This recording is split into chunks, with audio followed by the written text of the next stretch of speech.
Shalom, my brothers and sisters, shalom, and welcome to Words and Questions to Yashar'al, Nation of Believers. My name is Symmanayah, and if you're tuning in for the first time, you will come to know that Yashar'al, Nation of Believers, of whom I am referencing, are all those who seek to worship and obey Almighty Yahuwah, those who accept Yahushua as Mashiach. This includes both Hebrew and Goyim, Hebrews and Gentiles, Abri or Ibri, and other nations who seek to do the will of the Almighty Father. These are my brothers and sisters. This is my family, of whom these messages are addressed. With that stated, in this segment, I call it the look. The look. Adjusting one's perception can make a difference. Mine's, yours, another's. Will you succumb to unbelief? The time is at hand for determining that by adjusting our perceptions, one can make a difference on how. The time is at hand for determining that by adjusting our perception, it can make a difference of how we are able to cope with emerging challenges.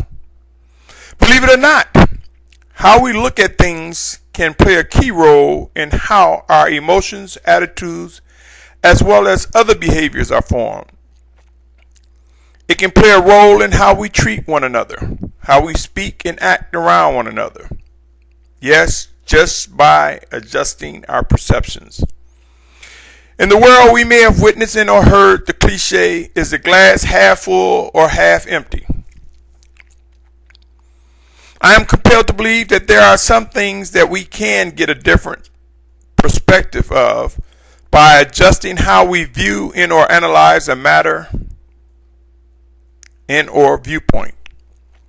We can make adjustments of how we analyze what is brought before us without straying from righteousness. In other words, we may get different perspective and possibly a clear understanding of what is true just by mere adjustments of sight, of focus, of understanding. Precise communication is very important as we enter closer to the return of the Mashiach, our Messiah. Emerging events that will humble many of us are over the horizons. It has begun already for others. Given these coming conditions, if we become stuck on a letter without being aware of the living set-apart spirit of Yahushua, we will be prone to miss much. There are those who prefer to attempt to master the letter, the text, thinking this is the correct course of action. This is totally erroneous and wrong. Remember, the letter kills and the spirit makes alive. By taking this position and perspective, we grow to depend on a living Elohim for being our guide, for bringing instruction and guidance that are alive. Let's pray and read 2 Corinthians 3:6, which states the following: who has also made us competent as servants of a renewed covenant, not of the letter, but of the spirit, for the letter kills, but the spirit gives life. That was 2 Corinthians 3:6. All scriptures are inspired from the Most High Elohim, Yahuwah.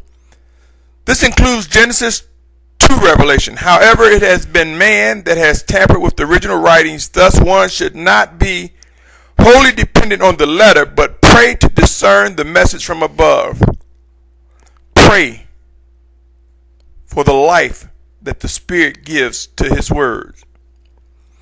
I cannot stress enough that chaos, turmoil, civil unrest, and many other challenging conditions will soon emerge beyond our imagination.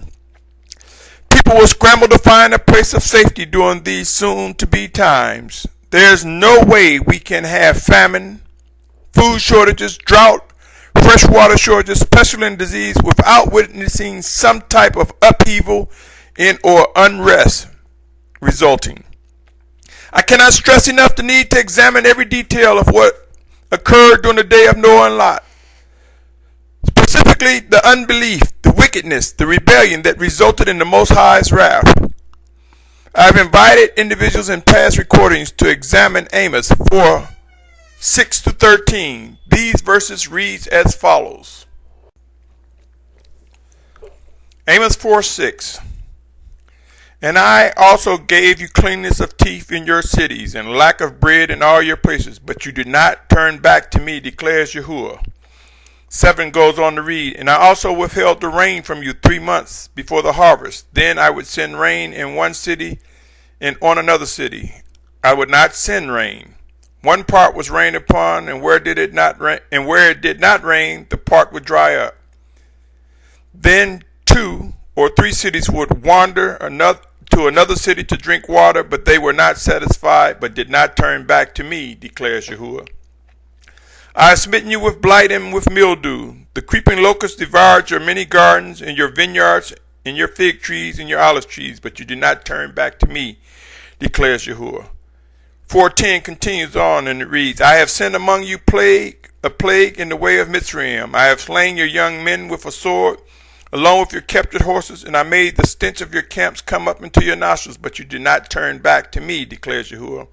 I have overthrown some of you as Elohim overthrew Sodom and Gomorrah, and you were like a burning stick plucked from the burning, but you did not turn back to me, declares Yahuwah. Therefore I am doing this. O Yashar'al, and because I do this to you, prepare to meet your Elohim, O Yashar'al. For look, he who forms mountains and creates the wind, and who declares to man what his thought is, and makes the morning darkness, in who treads the high places of the earth, Yahuwah Elohim of hosts is his name. Examine the words of Amos and search the news, internet specifically, and it will not be hard to realize that a specific sequence of events have begun resembling what is written by Amos. Let's be true and real. Each of us view things one way. I may receive interpretation one way, you may receive it another way, and another may have a different understanding of what is written. First, I would encourage you to ask yourself, do any of the interpretations of written text conflict with one another? If so, then error has seeped into our understanding and interpretations. If the Spirit of Yahushua can make the letter alive, how deep or how vast do you think the letters can be once made alive? If we are instructed that no house divided against itself can stand, we must adjust our understanding, pray, and seek interpretation that embrace one another, not conflict with the other. Yes, how we look at things can make a big difference. And we have the power through Almighty Yahushua, through the set-apart Spirit that the Father have sent in Yahushua's name, through our Almighty Father and Elohim Yahuwah, we have the power to adjust the look, our perception, to where minds, yours, and another's can be in agreement. Yes, my brothers and sisters, let us wake up. Let us understand. Unfortunately, the conditions of man have resulted and will continue to demonstrate unbelief and rebellion, regardless of what's said, spoken, written, recorded, and or the position we take. If we examine scriptures, we can come to know that there will be times when we will be challenged. There were times in the past when leadership was challenged. People chosen by the Most High Father were challenged beyond righteous reasoning. They were presented with attitudes and unbelief and rebellion. There's nothing wrong with asking questions, many questions, but we do fall into the category of rebellion when we fail to discern righteous actions of those led by the set-apart Spirit that comes in Yahushua's name.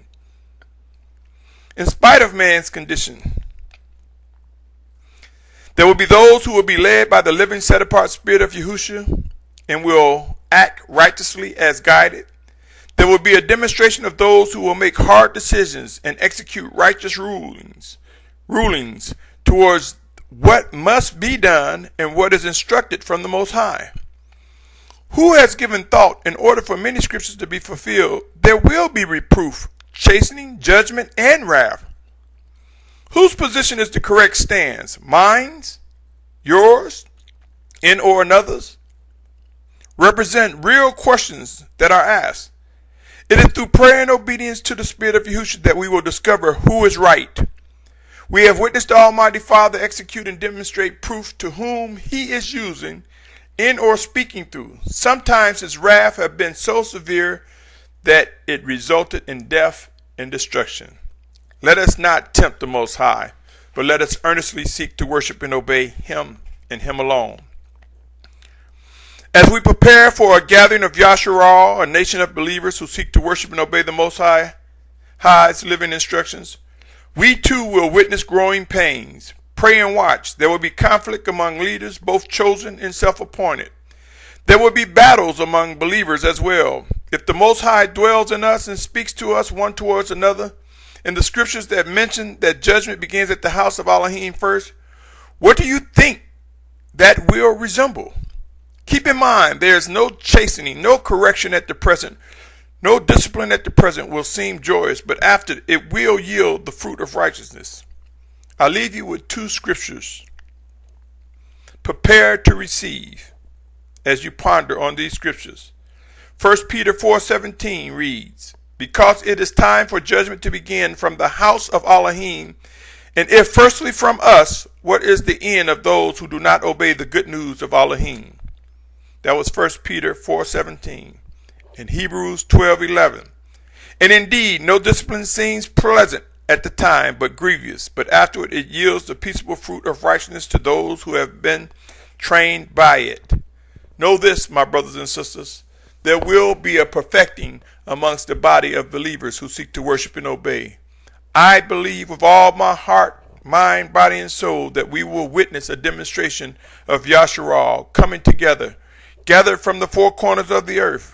And I believe they will be gathered from the outermost parts of their prospective countries and then drawn to a place designated by the Most High. And yes, I have stated in times past, as far as those in the United States, I believe that gathering will end up in Virginia before going across the great ocean.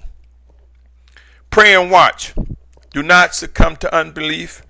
Pray and seek to discern and understand and identify what must be done, what you are tasked to do. Be encouraged, my brothers and sisters. We serve a living, almighty one, Yahuwah. Through Yahushua as Mashiach, all proof will come and be the way we look at things. All proof will come to be, and the way we look at things will change. Yes, the way we look at things, whether it be minds, yours or another's, truth will prevail. Proof will come. Will you succumb to unbelief? Will you be weighted down by strongholds? I pray this is not the case. Until next time, my family, my brothers and sisters, shalom, shalom, shalom.